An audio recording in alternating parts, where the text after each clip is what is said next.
ಜನ ಬಂದಿದ್ದೀರಲ್ಲಪ್ಪ. ಕಮ್ಮಿ ಜನ ಇದ್ವಿ ಸರ್, ಬೈಸ್ಕೊಂಡ್ವಿ. ಯಾಕೆ ಯಾರು ಬೈದರು?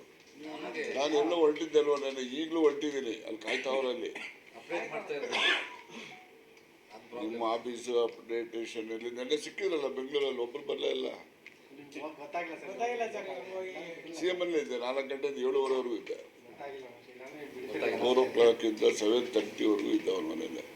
ನಮ್ಗೆ ಬೆಳಗ್ಗೆ 6 ಗಂಟೆಗೆ ಒಂದು ಫೋನ್ ಮಾಡ್ತಾರೆ ಎಸ್ ಸರ್. ಈಗ ಲಕ್ನೋ ಲಾಯರ್ ಒಬ್ರು ಯಾರೋ ಲಕ್ನೋನವರು ಈ PIA ಸಲ್ಲಿಸ್ತಾ ಇದ್ದಾರೆ ಸರ್. ನೀವು ನೋಡಿದೆ, ಪೇಪರಲ್ಲಿ ನೋಡಿದೆ, ನಿಮ್ಮ ಮಾಧ್ಯಮದವ್ರ ಸೃಷ್ಟಿ ಏನಂದ್ರೆ, ನಾನು ಎಲ್ಲಾದರೂ ಜಡ್ಜಸ್ ಬಗ್ಗೆ ಹೇಳಿದ್ದೀನ? ಜಡ್ಜಸ್ ಬಗ್ಗೆ ನಾನು ಏನೂ ಹೇಳಿಲ್ಲ. ನಾನು ರಾಜಕಾರಣಿಗಳು ಈ ಪಾರ್ಟಿಲಿರೋರು ಆ ಪಾರ್ಟಿಲಿರೋರು ಎಲ್ಲರ ಮೇಲೂ ಕೂಡ ಈ ರೀತಿ ಕಳಂಕ ತರುವಂಥ ಪ್ರಯತ್ನಗಳೆಲ್ಲ ಆಯಾ ಪಾರ್ಟಿಗಳಲ್ಲಿ ಅವರವ್ರ ವಿರೋಧಿಗಳೆಲ್ಲ ಮಾಡ್ತಿದ್ದಾರೆ ಅಂತ ಹೇಳಿದ್ದೀನಿ ಹೊರತು ಇದರಲ್ಲಿ ನ್ಯಾಯಾಧೀಶಗಳಿದ್ದಾರೆ ಇನ್ನೊಬ್ರು ಇದ್ದಾರೆ ಅಂತಕ್ಕಂಥದ್ದು ನನ್ನಿಂದ ಬಂದಿಲ್ಲ. ನಾನು ಕೋಲಾರದಲ್ಲೂ ಕೂಡ ನಾನು ಹೇಳಿಕೆ ಕೊಟ್ಟಿದ್ದೀನಿ, ಪತ್ರಿಕೆ ಪ್ರಜಾವಾಣಿ ಪೇಪರಲ್ಲೂ ಕೂಡ ಬಂದಿದೆ. ಗೊತ್ತಾಯ್ತಾ? ನನಗೆ ಇರ್ತಕ್ಕಂಥ ಮಾಹಿತಿ, ರಾಜಕಾರಣಿಗಳು ಆಯಾ ಪಕ್ಷದಲ್ಲಿ ಯಾರ್ಯಾರು ಪ್ರಭಾವಿಗಳು ಸ್ವಲ್ಪ ಓಕಲಾಗಿ ಮಾತಾಡ್ತಾರೆ ಅಂಥವ್ರ ಮೇಲೆಲ್ಲ ಈ ಥರ ಪ್ರಯತ್ನಗಳು, ರಾಜಕೀಯ ದ್ವೇಷ ತೀರಿಸ್ಕೊಳ್ಳೋಕ್ಕೆ ಮಾಡ್ತಾ ಇರ್ತಕ್ಕಂಥ ಹುನ್ನಾರಗಳು ಇದ್ದಾವೆ ಅಂತ ಹೇಳಿದ್ದೀನಿ. ಅವ್ರು ಯಾರೋ ಜಡ್ಜಸ್ಗಳ ಮೇಲೆ ಅಂತೇಳಿ ಹೇಳಿದ್ದಾರೆ ಅಂತೇಳಿ ಅವರು ಒಂದು PIL ಹಾಕಿ ಈ ಥರ ಜಡ್ಜಸ್ಗಳ ಮೇಲೆ ಹೇಳಿದ್ದಾರೆ, ಅದು CBIಗೆ ಹೋಗಬೇಕು ಅಂತ ಅವ್ರು ಕೇಳ್ಕೊಂಡಿದ್ದಾರೆ. ಅದು ಎಲ್ಲ ಸುಳ್ಳು ವದಂತಿಯ ಆಧಾರದ ಮೇಲೆ ಹಾಕಿರ್ತಕ್ಕಂಥ PIL. ಅದು CBIಗೆ ಹೋಗಬೇಕು, ಇನ್ನೊಂದಕ್ಕೆ ಹೋಗಬೇಕು, ಇನ್ನೊಂದಕ್ಕೆ ಒತ್ತಾಯಕ್ಕೆ ಯಾರು ಹೆಂಗೆ ಬೇಕಾದ್ರೂ ಮಾಡ್ಕೊಂಡ್ಲಿ, ಬಟ್ ವಿನಾಕಾರಣ ಬೇರೆಯವ್ರನ್ನ ಸೇರಿಸಬಾರ್ದು. ನಾನು ಹೇಳೋದು ಈ ಪಾರ್ಟಿ ಆ ಪಾರ್ಟಿ ಇಲ್ಲ, ಎಲ್ಲ ಪಾರ್ಟಿಲಿರೋ ರಾಜಕೀಯ ನಾಯಕರುಗಳ ಮೇಲೆ ಈ ರೀತಿಯ ತೇಜೋವಧೆ ಮಾಡ್ತಕ್ಕಂಥ ಹುನ್ನಾರಗಳು ನಡೀತಾ ಇದ್ದಾವೆ ಅಂತ ಹೇಳಿದ್ದೆ ಸೀಮಿತವಾಗಿ ಅಷ್ಟೇ. ದೂರು ಇವತ್ತು ದಾಖಲಿಸ್ತೀನಿ, ಇವತ್ತು ಗೃಹ ಸಚಿವರಿಗೆ ಕೊಡ್ತೀನಿ.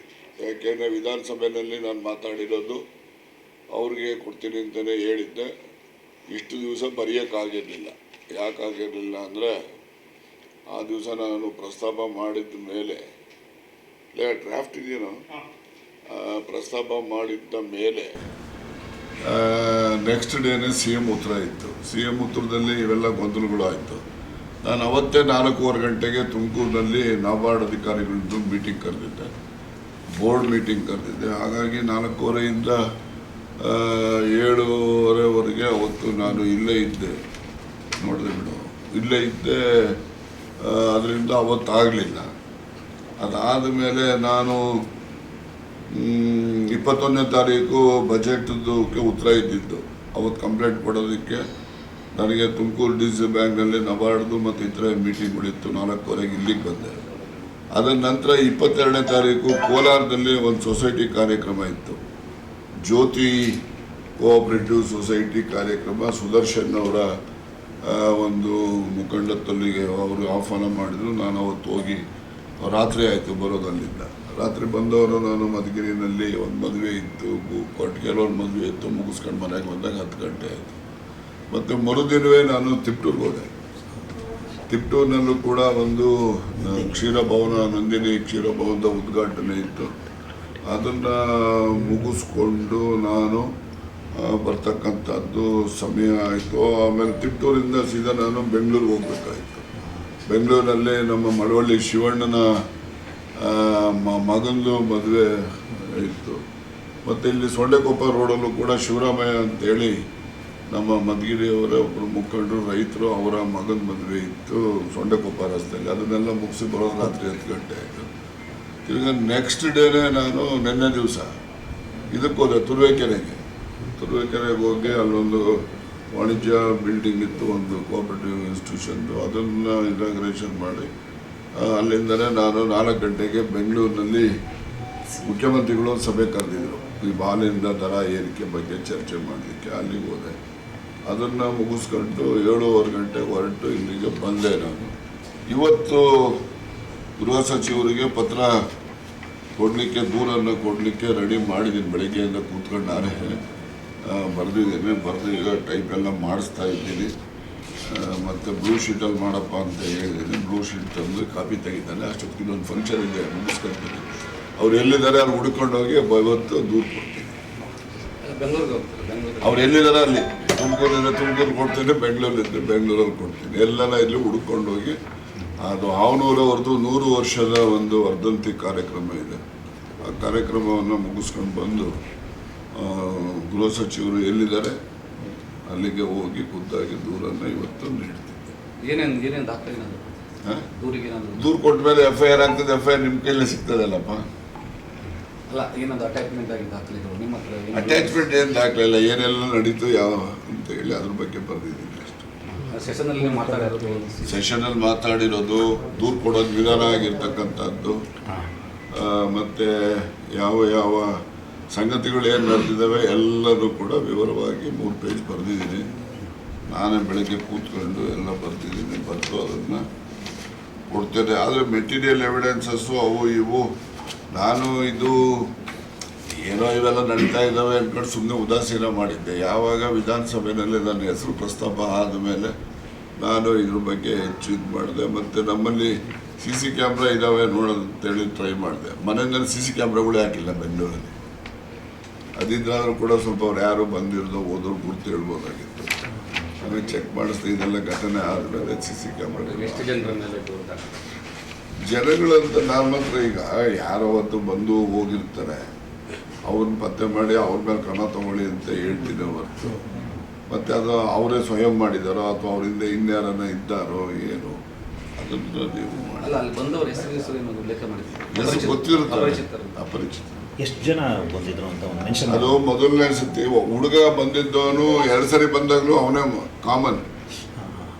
2 ಸರಿ ಬಂದಾಗ ಹೆಣ್ಮಕ್ಳು ಬೇರೆ ಬೇರೆ.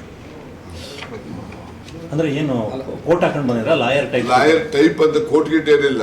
ಅವರು ಎಲ್ಲ ಒಂದು ಜೀನ್ಸು ಒಂದು ಬ್ಲೂ ಇದ್ರದ್ದು ಟಾಪ್ ಎಲ್ಲ ಹಾಕೊಂಡಿದ್ರು. 2ನೇ ಸರಿ ಬಂದವರು ನಾನು ಹೈಕೋರ್ಟ್ ಲಾಯರು ಅಂತ ಹೇಳ್ಕೊಂಡಿದ್ರು. ಬರ್ದಿದ್ಯಲ್ಲಪ್ಪ ಹೈಕೋರ್ಟ್ ಲಾಯರ್ ಅಂತ ಹೇಳಿದ್ದು. ಅಲ್ಲ, ಲೇಡಿನ ಸರ್, ಹೈಕೋರ್ಟ್ ಲಾಯರ್ ಅಂತ ಲೇಡಿ ಬರ್ದಿದ್ದಲ್ವೇನೋ ಸರ್. 2 ಟೈಮು ಹೈಕೋರ್ಟ್ ಲಾಯರ್ ಅಂತಾನೆ ಬಂದಿದ್ರು. ಹೈಕೋರ್ಟ್ ವಕೀಲ ಇಲ್ಲ, ಫಸ್ಟ್ ಟೈಮ್ ಹೈಕೋರ್ಟ್ ಅಂತ ಹೇಳಿಲ್ಲ, ಲಾಯರ್ ಅಂತ. Second time lawyer.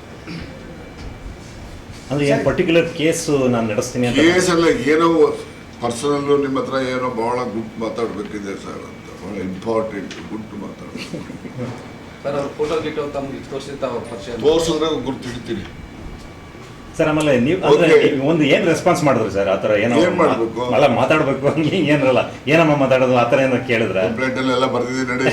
ಸರ್, ಈಗ ಸತೀಶ್ ಜಾರಕಿಹೊಳಿ ಅವರು ಹೈಕಮಾಂಡ್ ಭೇಟಿ ಮಾಡಿದ್ದಾರೆ ಸರ್. ಇವತ್ತು ಸುರ್ಜೇವಾಲಾರನ್ನ ಭೇಟಿ ಮಾಡಿ ದೂರು ಕೊಡ್ತಾ ಇದ್ದಾರೆ. ನಿನ್ನೆನೂ ಕೂಡ KC ವೇಣುಗೋಪಾಲ್ನ ಭೇಟಿ ಮಾಡಿದ್ದಾರೆ. ಬೇರೆ ಸುದ್ದಿ ನಾನು ಕೇಳಬೇಡಿ, ನನ್ನ ಅಲ್ಲ ಸುದ್ದಿ ಸರ್, ಮಾತ್ರ ನಿಮ್ಮ ನಾನು ವಿಚಾರವಾಗೇನೆ ಹೈಕಮಾಂಡ್ ಭೇಟಿ ಅಂತ ಹೇಳ್ತಾ ಇರುವಂತ ಸರ್. ಅವ್ರು ಏನೇನು ಮಾಡ್ತಾರೋ ಅವ್ರು ಇನ್ನೂ ನನಗೆ ಹೇಳಿಲ್ಲ. ಸದನದಲ್ಲಿ ಸರ್ ಪಾರ್ಲಿಮೆಂಟ್ ಅಲ್ಲೂ ಕೂಡ ಇದು ಪ್ರಸ್ತಾಪ ಆಗಿದೆ. ಅದು ಖುಷಿ ವಿಚಾರ ಅನ್ನೋದು ಸಮಾಧಾನ ಆಗಿದೆ ಅನ್ನೋದು ಸತೀಶ್ ಜಾರಕಿಹೊಳಿ ಹೋಗ್ತೀರಾ ಸರ್? CM ಮಾತಾಡಬೇಕು ಏನು ಈ ವಿಚಾರ. CM ಅಷ್ಟೇ ಹೇಳಿದ್ರೆ ಅದೇನೇ ಕಂಪ್ಲೇಂಟೇ ಕೊಟ್ಟಿಲ್ವಂತೆ, ಯಾವಾಗ ಕೊಡ್ತೇವೆ ಅದು ನಾಳೆ ಕೊಡ್ತಿದ್ರು ಅಂತ ಹೇಳಿದ್ರು ಅಷ್ಟೇ. ಇವತ್ತು ಕೊಡ್ತಾ ಇದ್ದಾರೆ ಸರ್. ನೀವು ಡೆಲ್ಲಿಗೆ ಹೋಗ್ತೀರಾ ಸರ್? ನೀವೇನಾದ್ರು ಎಲ್ಲಿಗೆ ಹೋಗ್ತೀನಿ?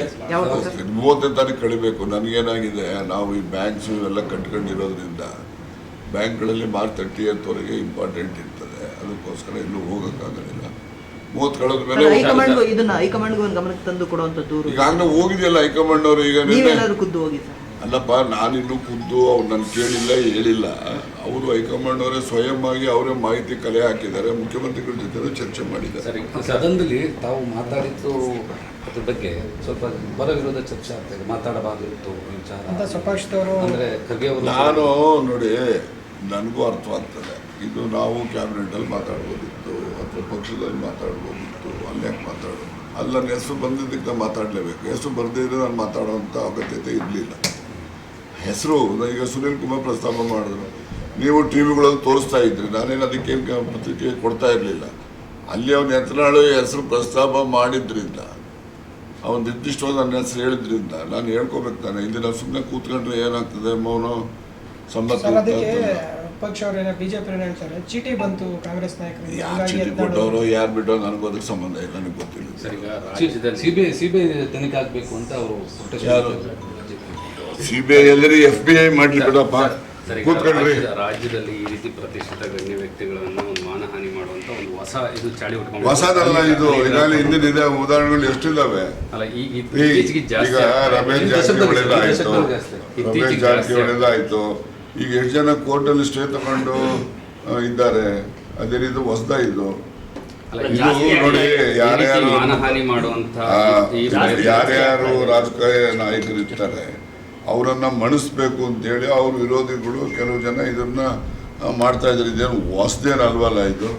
ರಮೇಶ್ ಜಾರಕಿಹೊಳಿ ಇರ್ಬೋದು, ಕಠಿಣವಾದಂತ ಒಂದು ಕಾನೂನು ಕ್ರಮ ಆಗುವಂಥದ್ದು ಅಥವಾ ನಾವು ಅವ್ರು ಯಾರು ಈ ಒಂದು ಕೃತ್ಯಕ್ಕೆ ಬೆಂಬಲ ಕೊಡ್ತಾರೆ, ಯಾರು ಈ ಕೃತ್ಯಕ್ಕೆ ಭಾಗಿಯಾಗ್ತಾರೆ ಅಂದರೆ ಎಸಗಲಿಕ್ಕೆ ಅಂಥವ್ರ ಮೇಲೆ ಕಠಿಣ ಕ್ರಮ ಆಗಬೇಕು ಅಂತಕ್ಕಂಥದ್ದು ಎಲ್ರದ್ದು ಒತ್ತಾಯ.